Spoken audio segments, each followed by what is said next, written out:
2 were not placed in the order of business within the required 10 session days. Session days as used in Article 11, Section 3, Subsection 2, or for purposes of the first mode of initiating an impeachment complaint, does not mean legislative session days. A session day for purposes of Article 11 in the Constitution was given its plain. Magandang araw po sa inyong lahat, ha? Well, alam niyo po ngayon, medyo naging abala dahil meron po tayong hinain ngayon na memorandum na 30 days ang binigay ng Korte Suprema para isumite doon sa kaso na sinampa namin for certiorari at saka habeas corpus dahil nga doon sa pangidnap kay Tatay Digong. Binigyan po kami ng isang buwan at ngayon po yung last day kasi nga po may mga piyesta opisyal naman po pero 30 days lang po ang binigay ng korte. No? Papasalamat naman po ako sa lahat ng aking mga kasamahan dahil lahat kami walang bakasyon at talaga naman pong itinapos itong memorandum on time dahil importante naman po na kahit anong mangyari sa ICC magkaroon ng desisyon ng ating Korte Suprema na ang ginawang pangingidnap kay Tatay Digong ay labag sa ating saligang batas at labag sa ating mga batas. No? So in any case, hindi ko naman po sasabihin na ang posisyon namin ay tama at hindi rin po ako maghuhula kung paano magdedesisyon ng Korte Suprema. Pero kwento ko lang po sa inyo, actually itong petition na hinain namin, nagawa na po yung draft na yan Disyembre pa of 2023. Sa totoo lang po, yan ay alinsunod sa naging request sa akin ni VP Sara na gumawa na ng petisyon anticipating na kung hihingi nga ng kooperasyon ang gobyerno ni Bangag ay dudurog sa Korte Suprema. Ang naging problema lang po dyan, nawala nga ako sa Pilipinas mula noong Setyembre ng 2024 at nung kinidnap si Tatay Digong sa Marso, wala po ako sa Pilipinas. No? So hindi ko masyado naasikaso yung pagpapapirma nitong petisyon nito bagamat matagal nang gawa. At saka hindi po namin ma-file yung petisyon na gawa na as of December of 2023 kasi yun po ay certiorari lamang. Kasi yung naasahan namin, susunod naman po sa proseso ang administrasyon ni Bangag at dudulog muna sa lokal na hukuman bago padala sa dahig ang Tatay Digong. No? So hindi namin inaasahan na aarestuhin na talaga si Tatay Digong at isasakay sa eroplano. Nagkaroon lang po kami ng konting lag habang nasa Villamor at miski wala ako sa Pilipinas ay inamendahan po namin yung petisyon dahil alam ko na dahil hindi na pinalalabas si Tatay Digong ng Villamor ng mga panahon na yon na ang dapat na remedyo ay habeas corpus na kasi arestado na si Tatay Digong. Nagkaroon kami ng mahabang debate sa aking mga kasama sa law office kung anong petisyon ang ihahain namin. In the end, nanaig naman yung pananaw ko na dapat ihain natin kaparehong habeas corpus dahil arestado na nga si Tatay Digong at saka certiorari kasi ang pinangangambahan namin kung wala na sa Pilipinas si Tatay Digong baka masabi ng hukuman na wala ng jurisdiction dahil kapag habeas corpus lamang ang ifa-file dahil kapag wala na doon yung tao paano pang gagawin mo no? So ang sinampa nga po namin ay habeas corpus at saka certiorari. So sa lahat pong mga nakabinbin na petisyon sa korte kami lang po yung pinagsama namin yung remedyo ng habeas corpus at saka ang certiorari. Now, ang buong akala ko po, mapipirmahan ni Tatay Digong yung affidavit of yung verification at saka affidavit of non-forum shopping. Kaya nga lang po, wala ako sa Pilipinas sa mga panahon na yon. Yung aking messenger ay nagpunta doon sa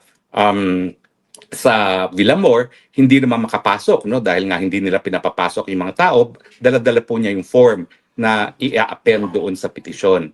Ang una po sana na petitioner dyan ay si VP Sara mismo na nagpunta ng diretso sa Supreme Court para mag-file ng kaso. No? Hindi na nga po umabot kasi nung panahon na yon, mga 4:50 nagsarado ng Supreme Court. Kaya na-file na namin po yan kinabukasan kung saan wala na po si Tatay Digong.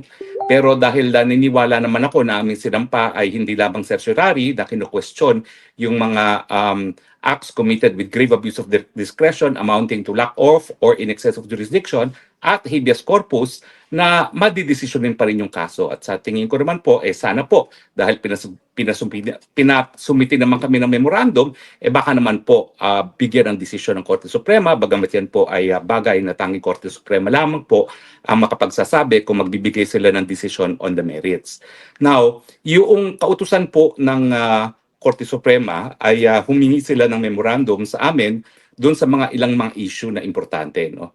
At ilan sa mga issue ito ay babanggitin ko lang kung ano mga issue at sinasabi ko lang kung ano yung sinabi namin sa sa ating memorandum. Ulitin ko po ha, hindi ko po sinasabi na tama kami. Ang sinasabi ko lang ano yung nasa loob, napaloob doon sa memorandum na hinain namin today sa Korte Suprema. No?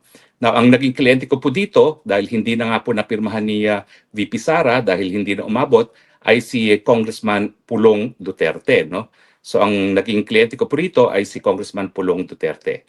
Now, ano po yung mga issue dito? Ang pinakapangunahing issue ay moot and academic na veto. No? At ang sinabi po namin ay hindi siya moot and academic dahil in the first place, nakakulong po rin si Tatay Digong.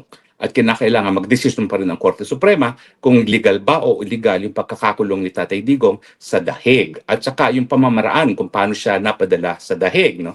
Ano pa ang mga sinabi namin dyan? Sinabi nga namin na talagang tinalong din naman ng Korte Suprema, meron ba bang jurisdiction ng ICC rito? Ang sabi namin, wala na. Kasi malinaw na malinaw, gaya nung sinabi ng dalawang dissenting judges sa ICC mismo, nung nauna nang nagkaroon ng desisyon ang ICC sa issue ng jurisdiction, na dahil ang pagiging miyembro sa ICC ay voluntaryo, may karapatan din ang mga bansa na bumitiw. At pag sila ay bumitiw, hindi lang po pwede na ura-urada ay sila bibitiw at wala ng obligasyon na makipagtulungan. Binigyan ng Rome Statute ang mga bansang bumitiw at ang prosecution, ang hukuman mismo, ng 1 taon matapos mag-deposito ng instrument of ratification para aktuhan ang kung anumang kaso na ihahain sa korte mismo ng prosecution. At sinabi nga namin na dahil nga po pangalawang taon na bago nagsimula at humingi ng abiso ang prosecution para magsimula ng kanilang preliminary investigation, hindi na po pwedeng magtuloy ang kaso dahil ng panahon na yon hindi na miyembro ng ICC ang Pilipinas. Now, at sinabi rin namin na in other words, dahil hindi na nga po tayo partido dyan sa ICC na yan, lahat ng cooperation na ginawa ng Marcos administration ay labag sa ating saligang batas dahil ang ating saligang batas ay nagsasabi na tanging mga lokal na hukuman, tanging mga lokal na mga piskal, at tanging mga lokal na mga kapulisan ang po pwede mag-imbestiga, maglitis at magsentensya ng mga kaso na nagaganap dito sa ating bayan. Sabi nga namin na dahil meron na tayong IHL law, talagang ang primary jurisdiction para sa mga kaso na crimes against humanity ay domestic court, ang Korteng Pilipinas, no? At ang ICC ay gagana lamang kapag ang mga lokal na hukuman ay hindi gumagana, no? At sinabi rin namin na walang karapatan ang ehekutibo na ipawalang bisa yung prinsipyo ng complementarity by surrendering yung pagkatao ni Tatay Digong. Yan pong complementary jurisdiction ng hukuman ng ICC at ang pagiging primary jurisdiction ng hukumang Pilipino ay nakasaad po yan sa ating saligang batas at sa Rome Statute mismo. At hindi po pwede na yung pag-surrender, pag-kidnap at pag-surrender ng isang presidente sa ICC ng pagkatao ni Tatay Digong ay maging legal na basihan para sabihin na voluntaryo na nating tinatanggap ang jurisdiction ng ICC. Now, sinasabi namin na talagang tanging Korte Suprema lamang po ang merong kapangyarihan, no, na magdesisyon kung talagang tama o mali ang ginawa ng ehekutibo. No?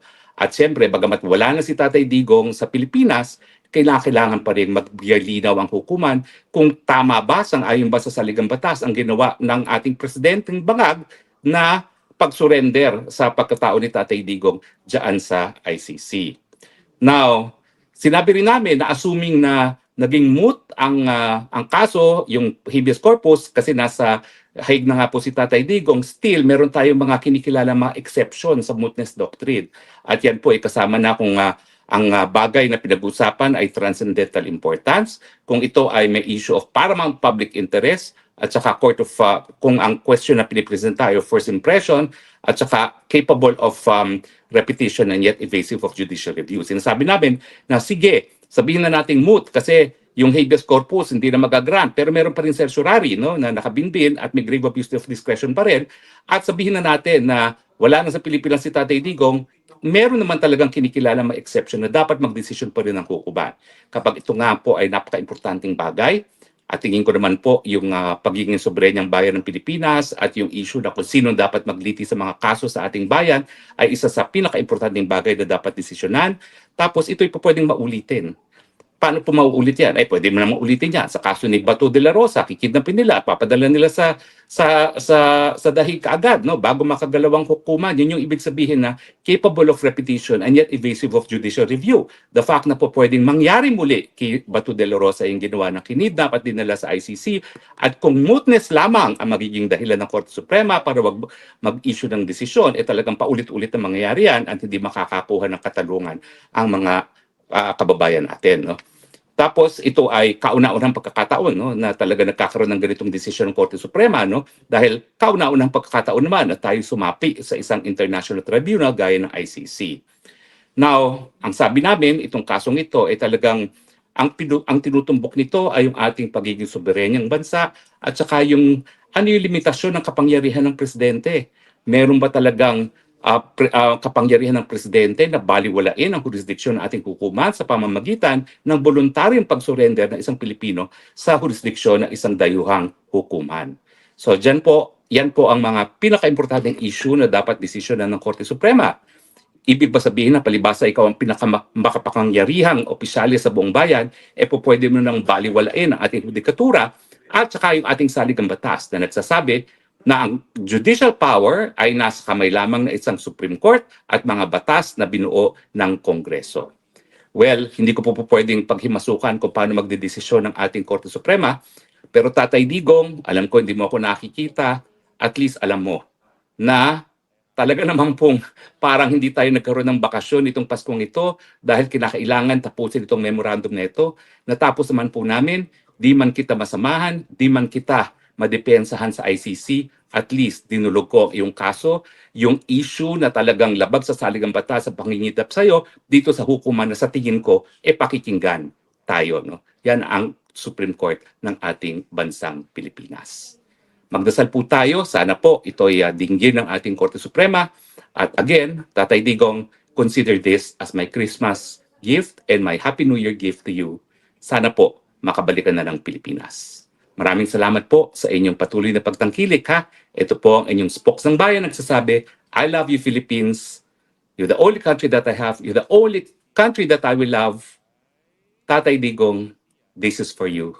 I love you forever and I shall forever be loyal to you. I shall forever be grateful that pinagkatiwalaan mo ako para yung maging tagapagsalita. And the Filipino people will forever be grateful doon sa lideratong pinakita mo, malinis na pamumuno at siyempre yung bakal na kamay para ipatupad ang dapat gawin para sa sambayan ng Pilipino. God bless the Philippines.